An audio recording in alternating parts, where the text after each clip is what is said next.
This is Avram Friedman reporting on a protest of Duke Energy's hypocritical policies that impact low-income electrical ratepayers. This protest is taking place at a gas station in Greensboro, North Carolina, one of many business locations in poor neighborhoods throughout the state, at which residents are forced to fork over an extra $1.50 for the privilege of paying their monthly power bill to Duke Energy. Every month, even in the cold winter months, thousands of low-income families have their power shut off by Duke Energy for failure to pay their power bills.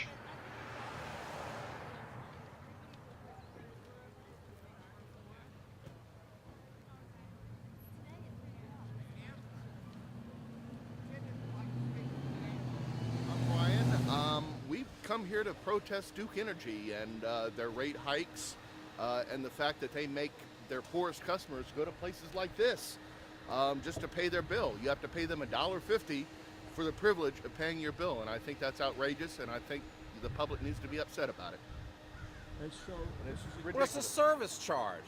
These are satellite pay stations, and if you don't go in and pay with cash and you send it in to one of these places or come by, it's $1.50 extra tax on you just to pay your bill, and you may not have enough money to pay the bill in the first place. Often, the people who are least able to pay everything are the ones that are being overtaxed, and it's just a shame that such rate injustice is occurring here in North Carolina. There's a number of reasons why we might oppose Duke's business plan, the least of which not being that they have a monopolistic lock on the type of energy that we use and how much almost they're going to make us pay for it, and our ability to interject competition. That's what we're working on here, to open up the markets, let the people who use the least amount of energy pay the best bills, those who use the most amount of energy and suck it down pay the greatest amount. And we just want, fair play and more justice when we're talking about our energy. Duke Energy is the largest utility company in the world. It is the largest emitter of greenhouse gases, not only in the state of North Carolina, but also in the country of the United States as well. Duke's a monopoly, and our Governor McCrory, worked for Duke for almost 30 years. He still hasn't disclosed how much he has in stock invested in Duke Energy, and he keeps appointing people that work with him at Duke to various positions in our government. And what we know is that Duke, as a monopoly, also, Duke is the largest political action committee that exists in North Carolina, and they've donated a lot of money to legislators and to senators. And what we know is that with Duke, they are charging, the reason we're here today is that they're charging $1.50 for people just to pay their electric bills. We don't have these payment centers at Duke anymore. People have to go to places like this BP store, or they have to call on the phone and we're charged $1.50 just to pay our electric bills.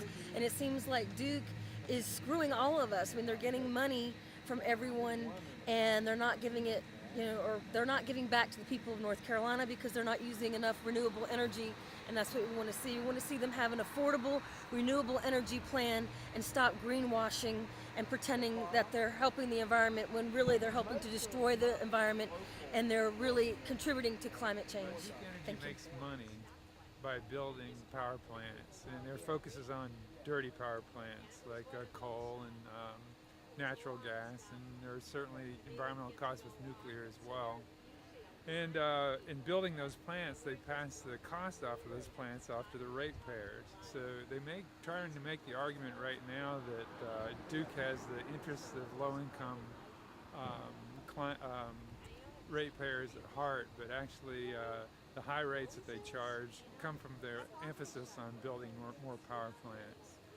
We're here to emphasize the fact today that if people put solar panels on their homes and essentially become their own miniature power companies, it can undermine Duke's need to build these large power plants and in effect lower the rates for low-income workers. So it's important for people to understand that solar energy, renewable energy, actually will lower rates for the poor. What Duke is doing right now is charging $1.50 just to pay your bill at a Duke place is trying like to this. block solar in Charlotte. We're trying to get solar in Charlotte, and Duke is blocking it.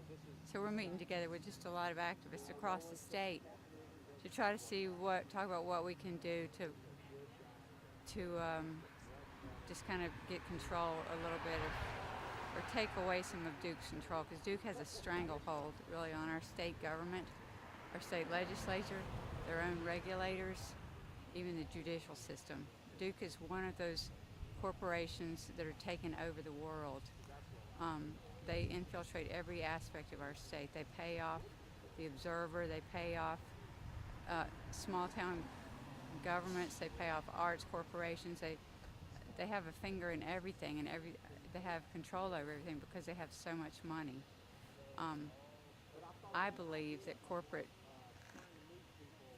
power and turning over our ecosystem to the fossil fuel industry is really going to be the downfall of our planet as a whole. And I think that Duke has a big part in that, because they are the biggest, the second biggest utility emitter of carbon dioxide in our country, and they're the biggest publicly owned corporation, electric utility, the biggest publicly owned electric utility in the world. That's huge. And because they're headquartered in Charlotte and I live in Charlotte, I feel a responsibility to try to speak up for what's left of the planet, speak up for the people that are getting stomped by Duke, and try to somehow limit Duke's stranglehold on our lives. Duke is a monopoly in our state. We need to diversify and bring in more competition. And for heaven's sakes, the Utilities Commission in North Carolina needs to rule that folks cannot have their power turned off during the dead of winter.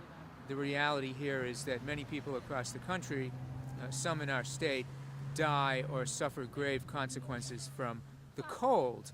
And our monopoly utility, Duke Energy, needs to be more humane, needs to rethink its position toward the people that presumably it serves. This is a corporation that behaves as bankers.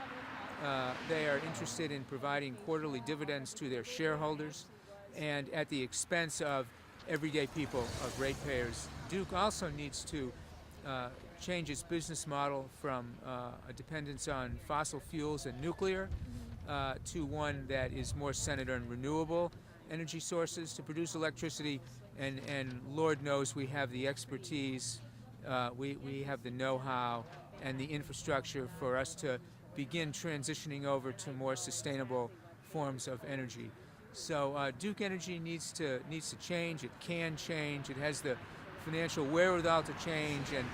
And the reality is, I think that many inside the Duke Corporation feel the same way. Likely it is a recalcitrant, stodgy, stubborn board of old-timers who wants to stay with the old business model, and those folks need to change.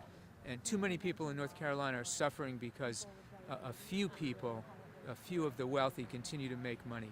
So let's put a stop to this right away.